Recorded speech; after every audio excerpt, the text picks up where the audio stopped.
kung maaari ko palang linawin, Mr. Chair, hindi na tayo magiging hostage sa position paper o sa rekomendasyon ng ehekutibo kahit tutol ang kabinete sa pamumuno ni Secretary Recto, papaboran ng leadership ng House ang boto ng mayorya ng Kongreso na sumusuporta sa pagbaba ng VAT.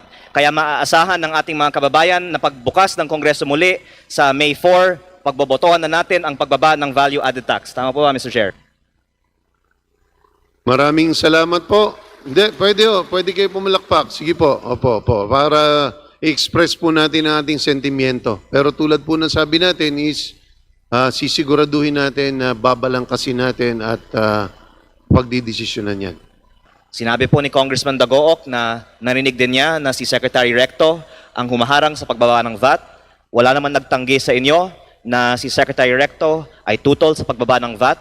Pero nais kong bigyang diin na tayong lahat ay mga halal na opisyal dito sa Kongreso.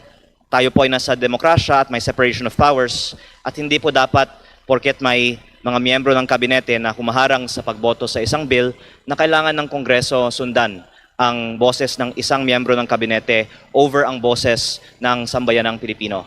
Hindi rin tayo papayag na tayo ay maging palamuti dahil pinakita na ng Kongreso at pinakita ni Speaker Bogie D na tayo ay magdidesisyon base sa kung anong tingin natin kinakailangan ng mamamayan despite and whatever the executive or the judiciary might say, we make decisions based on the mandate that is given to us individually by our respective districts and by the sectors that we represent. So that is the assurance of everybody who is here. Everyone here is mature enough to make that decision. So maraming salamat sa obserbasyon po na yon.